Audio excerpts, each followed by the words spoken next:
I've been part of this organization for over 2 decades. And we have had an organization that has always supported women, and nearly 60% plus women on the newsroom floor. So that is quite incredible, and I'd like to take the opportunity to thank our CEO for that, Mr. Abdulhamid Ahmed.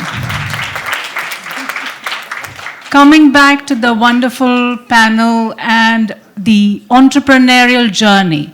Now, I'm sure all of us at some point have wanted to be our own boss, and all of these women have achieved that. To put it in a simple quote, they walk in the footsteps of giants, but have made their own mark. So starting with Ghada, Sawalmah, you started your entrepreneurial journey at, for lack of a better word, a very tricky time. Yes. Absolutely, it was a very tricky time. Yeah, it was just about people were getting out of COVID, healthcare industry, setting up a hospital. Yeah, so good evening, everyone. Thank you very much again to Gulf News and to Being She for having us over here today. We're very proud to be sponsors of such a prestigious event. So actually, we started off with COVID, not after. So okay. Yeah, it was quite an interesting time. Our soft launch was in 2019 to just check out the building, and we had beautiful floods during the rainy season. So we got to fix all of that, and our grand launch was supposed to be in March 2020. And as everyone remembers, that's when the lockdown occurred. So we had 2 options. Should we close our doors because we didn't have that many staff? We were at like 40 staff max. Or should we just, full throttle and learn very hard lessons, very fast, very quick? And that was a decision that was up to me. And I said, you know what? Let's just go ahead and let's see what we could do. And because of that, the connections that were built between ourselves and other partners in the healthcare industry, especially the Dubai Health Authority and the Ministry of Health, we were able to make a mark really quick, especially the fact that we were the new kids on the block. And with being the first female-owned Emirati entity with a young female CEO and a boys' club, basically mainly a boys' club, it was a good way to, assert ourselves. So I'm very proud of how far we've come during that time. So that sounds like a remarkable journey. Coming to Dr. Vandana Gandhi, you come from a family that has had a history in logistics, etc., and you decided to move into education, and I believe you have a degree in mathematics. So how did that happen, and why did you choose this particular entrepreneurial journey? Thank you very much, and of course thank you to Gulf News and the CEO and all the dignitaries present here, the women at Gulf News too. Thank you for remembering all of us. I think it's an honor to be here. So I started off, thinking about my family business that's into shipping, logistics, but amongst 3 sons and 1 daughter, which is me. My roots with my father, and I'm brought up in UAE, it's a very progressive country. You need to be out there with the boys, and it stuck onto my mind. So I think parenting and encouraging daughters and giving equality along with brothers and sisters, I think it's for all of us to remember. It creates an impression in the young child's mind. I did my stint with banking, and I grew to be a resident vice president role with Citibank. And we heard the previous panel on glass ceiling, but I do believe at multinationals, results matter. And yes, you have to keep hammering people that you have your results, but I do believe the glass ceilings can be broken. Having said that, I saw the opportunity in education, having 2 young children. And I did my PhD in education after the mathematics, because when you have passion to a point, you have to change your studies course. And then I went for master's and PhD with University of Birmingham after my banking stint. Studied, opened my first nursery in 2006. It's nearly 18 years now. And we crossed COVID, like what you said. But thanks to the country and the visionary leadership of UAE, I would like to clap for UAE COVID times again. It brings back memories of how Dubai opened up to everybody, and we were supported, and we really did well.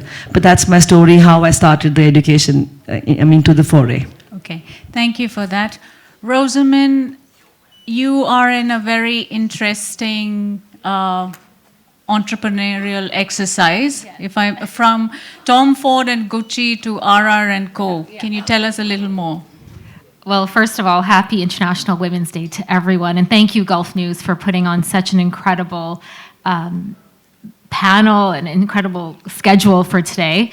I will say Gulf News is the ultimate source for information and news, and of course, tech savvy. I can't live without that app. Also, when I'm traveling abroad, I think Gulf News always keeps me up to date what's happening in the UAE and across the globe. So what an incredible team you guys have. Thank you. My entrepreneurial journey, to be honest, was quite interesting. I always used to say that I was, when my business took off in Dubai, I started getting these interviews and a little bit of attention of what R&Co was, and I would always say that I was an accidental entrepreneur. And I had this really pivotal point in my life when I was asked to speak at Parliament in the UK, at the House of Lords, and they made me do a 5-minute speech in a reflective life in 5 minutes about how I got to where I was. And I realized that my entrepreneurial journey actually started from a very young age. My parents were immigrants from East Africa. My dad was in the UK working, starting his career. My mom and my sister were born in East Africa, fled with, a suitcase each, end up in Canada. And from being a teacher and an accountant, they were all starting from scratch. So I saw my parents and I saw my mom, build the business with my dad. And I think that's when that entrepreneurial hard work, already that mindset had started from seeing my parents build that. Fast forward, I go to fashion school in the UK, and I had this mindset that going, when my parents were working so hard to put me for international education and international tuition, I was working part-time on weekends because I didn't have the heart to tell my parents it wasn't enough money, that allowance. So I was working, in Prada on Sloane Street or Sotheby's or doing things that I love, but for extra money. And I started realizing that everywhere I was going, I had this mindset of, I want to be a sponge. I want to learn. And while I'm in London, if it's only going to be 3 years, I'm going to learn. And so, again, it's this entrepreneurial mindset of learning, being around mentors, being around people that were 100 times smarter than me. And I work for Tom Ford, and that was exciting. He headhunted me out of university. I have this incredible whirlwind career with him for 5 years in Gucci Group and moved to Italy and back. And I realized, again, my bosses, as much as I'm working for a company, right, and have this stable paycheck that's coming in, if you look at who my boss was, he's the one setting the tone. He's the one making the rules. He's the one, creating the company culture. He's the one making these decisions. And, I learned more from him than I did in university. I learned about brand management, people management. And so fast forward, I end up in Dubai. I'd been traveling here for 20-something years. I make the move in 07, and we were building a house, and my dad goes, can you just oversee that project? Just keep going to the site on the Palm and just keep overseeing the project.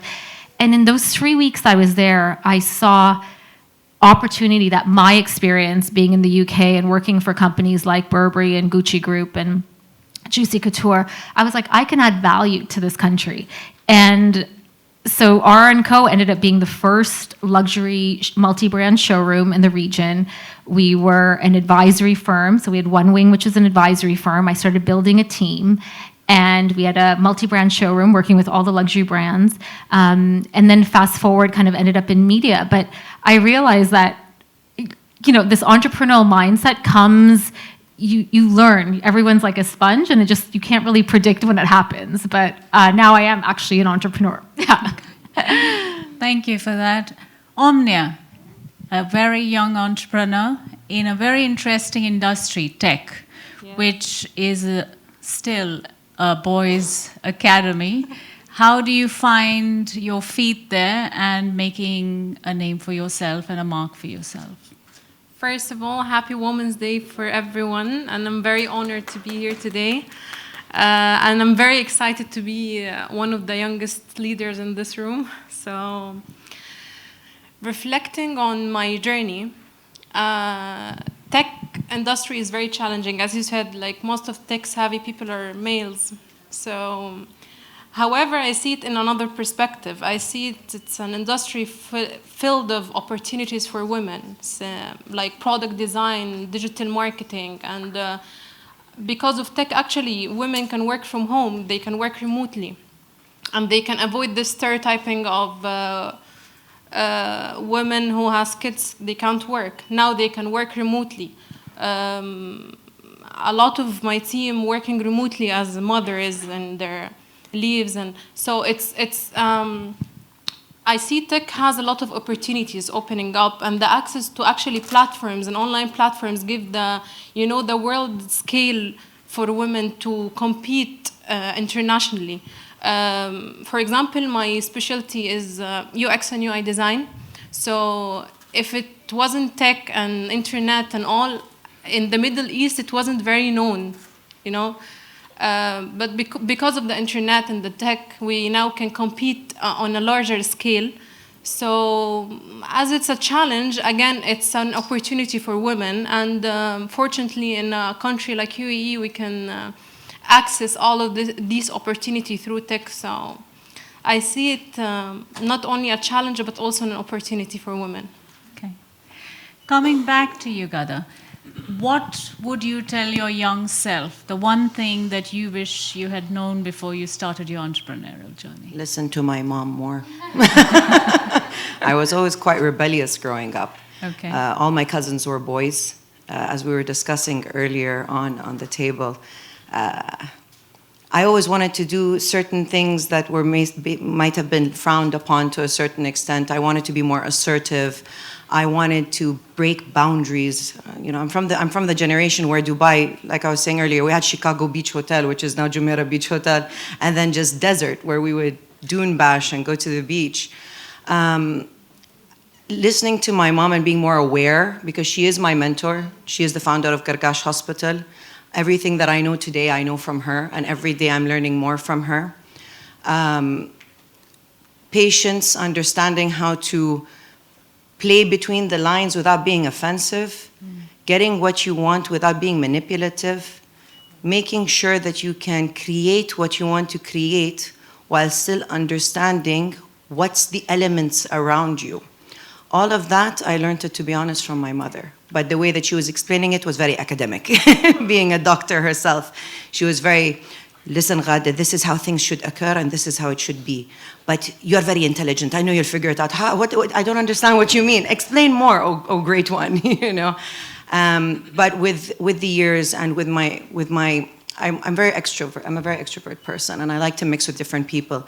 And I started to understand. She meant start figuring out what's going on around you, not just in a professional or in an educational avenue, but also in your day-to-day.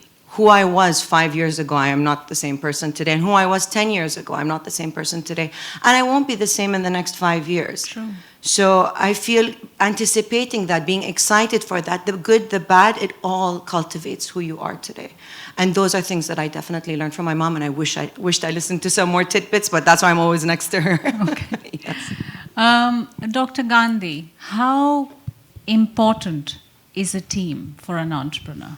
Oh, I think it's the team that makes it or breaks it. And so I think lifelong learning and having a plan B is what I would have taken if I had the same question. Plan Bs are very important in life, and especially at work and being an entrepreneur. You don't know which fish and sharks and crocodiles you're swimming with. So better have a plan B and 2 more escape routes. But coming back to your question, the team is something that we build, and lifelong learning is another answer. Having been at the Harvard School just last month, going back for case studies, learning, investing in leadership business courses with YPO that I am, they said that we entrepreneurs, our only job is to make teams and keep teams. I said, wow, that was a big revelation for me. So that's what, because the product line, everything, we are the orchestra, music makers as entrepreneurs, as CEOs, maybe at a particular point. Invest in teams, make them, build them, keep them, change them. So team is the all and end all for any CEO or any entrepreneur. And Rosemin, for you, follow up from that question. How do you make sure you build a good team? So I started my business out of my dining room when it happened overnight, and I got a call from a very big luxury brand out of New York, and they were like, we're opening in the world's largest mall, and we have the store right in the front, and we have our CEO coming and the famous yellow diamond, and we want you to do, the PR and train the staff and this whole thing. And I remember at the end of the conversation, he goes, "What's the name of your company?" And I paused, and I was like, and he's like, "And this is how much we're paying you?" And I was like, I had this aha moment that I had a company. I remember putting the phone down and calling my lawyer, going, "Let's set up this company right away." And at that moment, I remember sitting in the dining room, and I took out a pad of paper and I did a SWOT analysis of myself. And I think it was the best thing I ever did. It was looking at my strengths, my weaknesses, my opportunities of where the business was going. And I was brutally honest. I was like, where is the gap in the market in this country? What experience can I bring? What are my skill set? And everywhere there was a gap, that's how I started building my team. Because I needed a team that can execute my vision. I don't need multiples of me. I need literally the best copywriter. I need the best, IT guy. I need the best accounts team. The best kind of office manager, the best Arabic speaker copywriter. Like everything I needed to build my company. To me, that was the greatest advice I can give anyone, because you need people that are going to be there to support your vision and execute it and are experts in their own field. It's like putting a little puzzle together. Omnia, coming to you. Thank you. Ageism. Well, Do you face that? And how do you encounter that? okay, of course I did.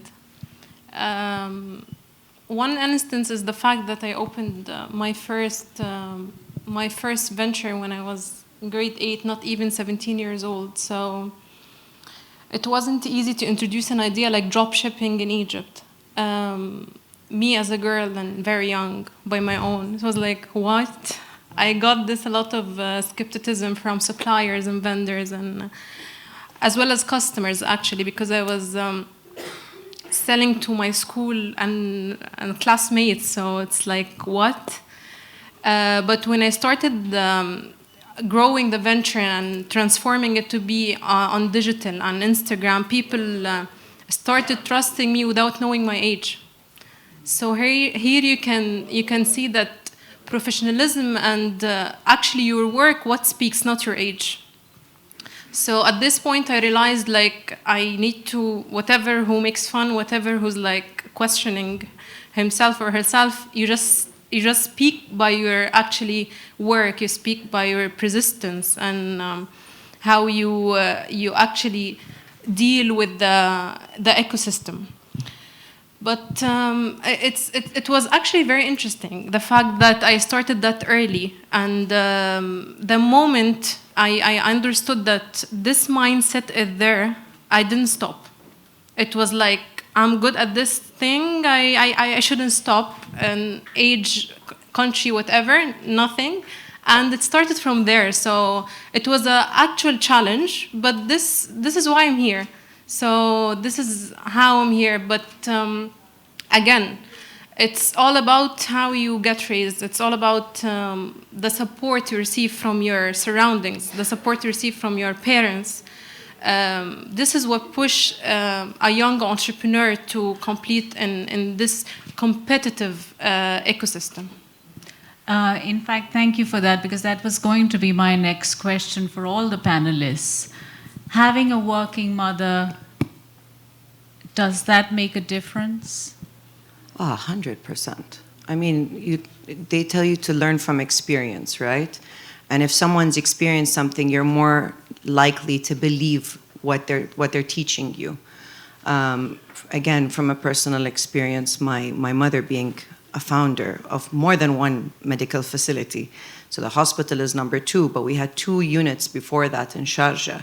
And even before that in Diafa. So there was always this, I want to go bigger, I want to move faster, but building proper concrete base for us to move to the next step, not just jumping and expanding left, right, and center. When you see how that balance occurs, like sometimes I look at my mother, like I'm lucky enough today to be able to work in an organization where I do have time to hang out with my daughter. But my mother being a doctor and a consultant nonetheless, and a head of department in Dubai Hospital, head of DGFC before she opened her own private where she had more time and control over her time, I didn't see her much. My younger siblings did. I'm the eldest of 4. So seeing that and the fact that she also recognized that, because we have very, very candid conversations as we grew through the years. And she completely understands where I'm having that opportunity where I can have that kind of balance, because I'm also learning from her, she's learning from me as well. This is something I really appreciate, that her age didn't stop her and just tell her this is how it is. We learn from each other.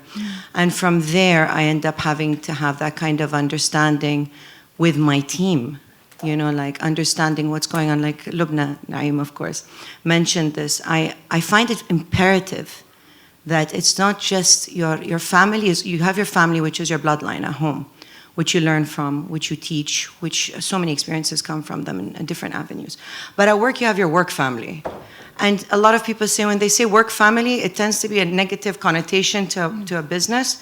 But when you actually truly mean it, with your actual actions, and you're truly being understanding to the plight of people in the organization, be it from all the way to the cleaning person, all the way up to director and CEO level and whatever it is, it does make a difference. There's a form of balance that comes in, a form of serenity that comes in, a form of trust that would otherwise not be available in a workplace.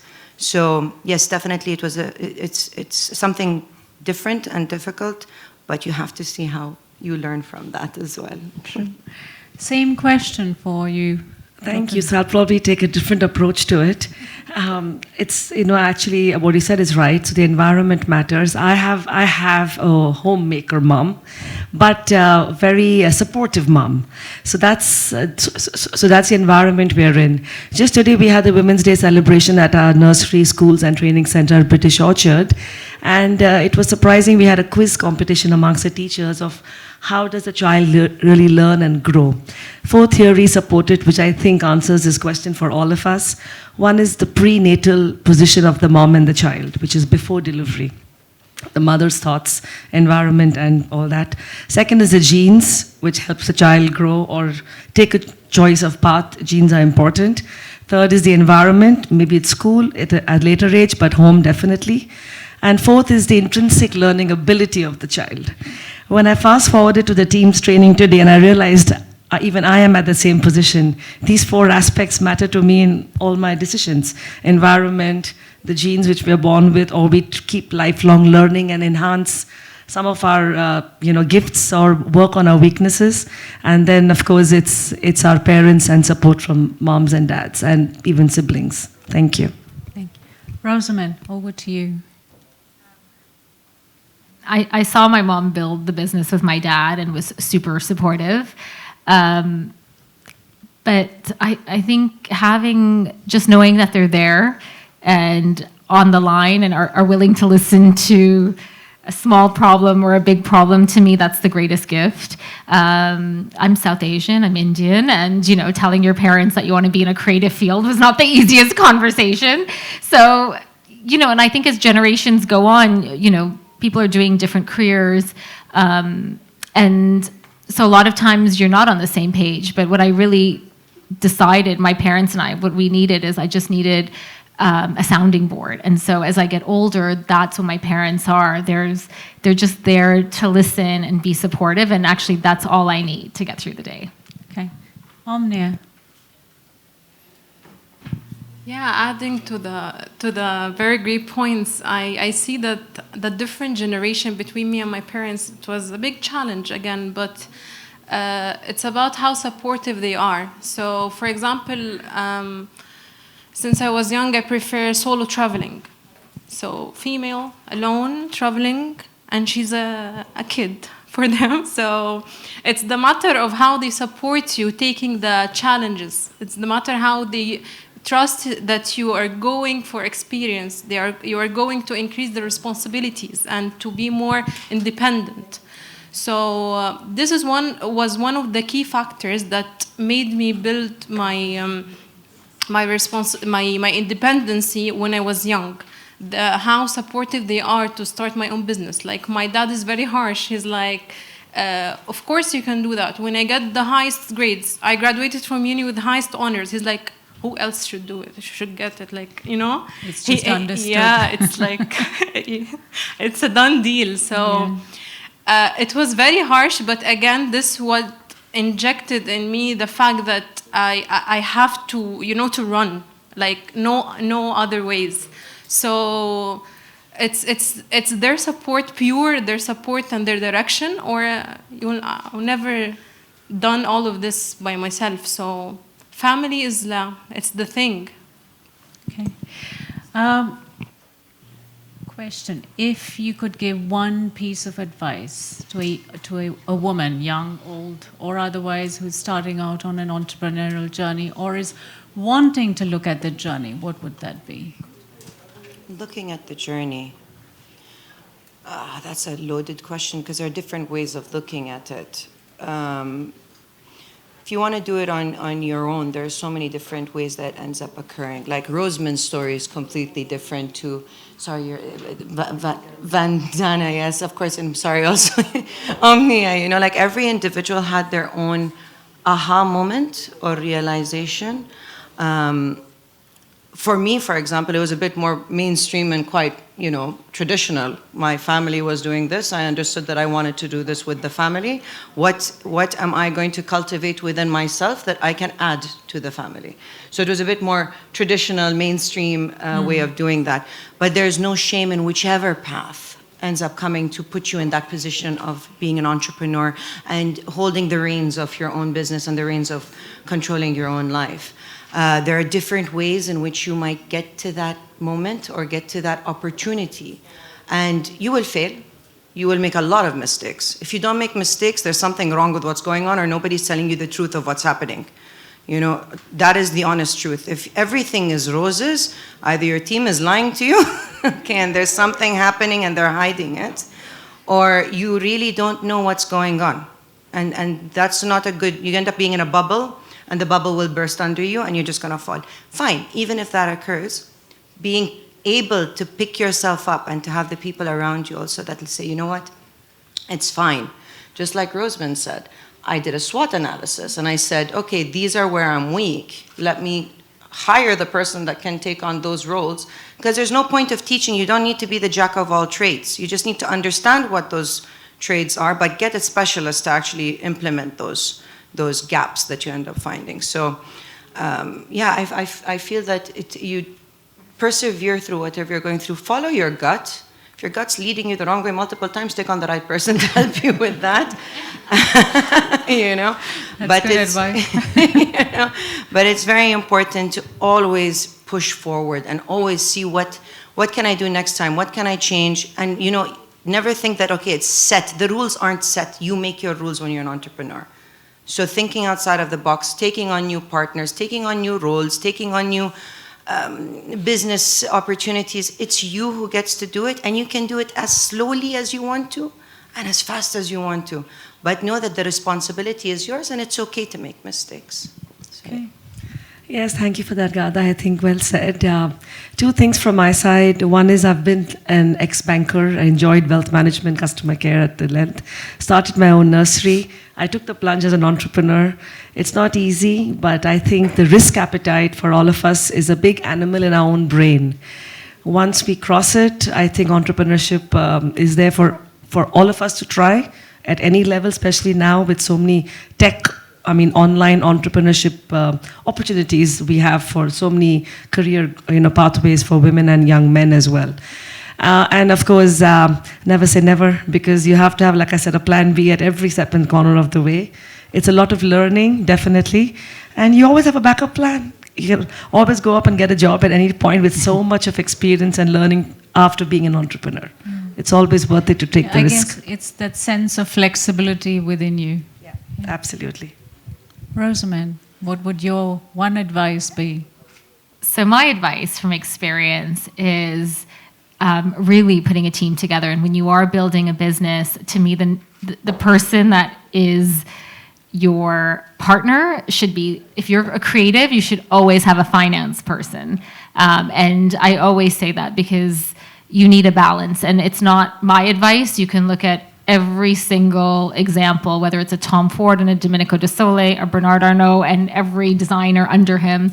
There's always a business person to really put things on track, because as a creative, you can get excited and you can plan, and you always need someone to always be able to say no to you, yes to you, have an honest conversation. I think at a certain point when leaders start getting that fancy title of a CEO or a founder and your team gets bigger and bigger, a lot of times your team will come in and they end up being the yes person, and I don't want yes people. I'm very happy if I have a great idea and the team comes on board and they're like, that's a great idea, how are we going to execute it? But I'm also very happy to sit in a conference room and say, you know what, that's not going to work, the timing's not right, let's look at another time. Like, not that there should be a no, but there should always be a conversation of a plan B, an alternative, honesty. And so I just think sometimes when a company gets too big, and if you don't have that culture of really like a core team of advisors, that's where your company kind of gets in these like elements of shades of gray, and you don't want that. You want to really make sure your team are there to build your vision. Okay. Omnia.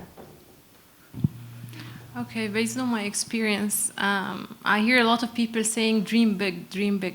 Yes, sure, but there is a lot of people who do dream big, but few only who enter the battle to implement this dream and to work on it day and night and not sleep, right? So you're here to actually, I'm here to compete with my own self before the competition. So I have this habit after each and every meeting, I ask my team, how was my presentation? Why the client was sad? Why the client was happy? What do you think of my body language? What do you think? I keep asking them. Yeah. I don't doubt my own capabilities, but I need to learn from my mistakes and keep improving. I'm here to improve, not to settle with what's current. Yeah, I became the CEO, I became the founder. I don't sit and relax. You built this company or this community to make sure that it's growing hour by hour.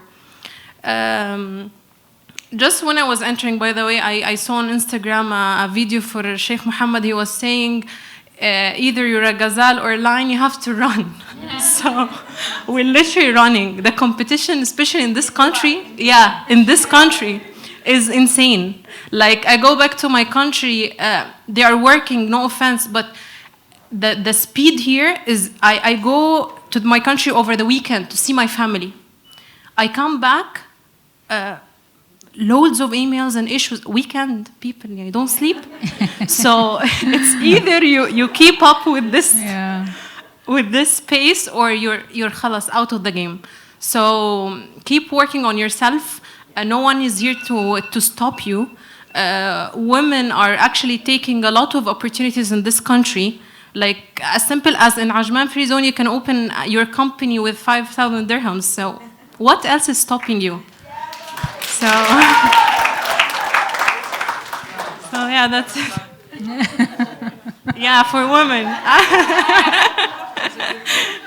Yeah, so any woman here can take this privilege. So yeah, I see nowadays, yeah, we are actually very privileged. Like, alhamdulillah, my generation, we're like, no, like when I look back to my dad's generation, no, this man suffered. We have the privilege, we have the internet, we have all the accessibility to the world. There's a lot of free courses out there. You learn something new. A lot of people looking for jobs. True. Yeah, learn. So, as she said, be like a sponge. Yeah. So that's the thing. I think it's been very inspiring actually listening to all of you. And one of the few takeaways is learning. All of you keep saying that. Learn, discover, evolve, don't stop. And to again put in a quote, as Dr. Maya Angelou said, all of you to me embody what she said, which is success is liking what you do, how you do it, and what you do. And that's what's really important. And I hope they have managed to inspire all of us and maybe set off more people on an entrepreneurial journey. And thank you very much for joining us and giving us your time.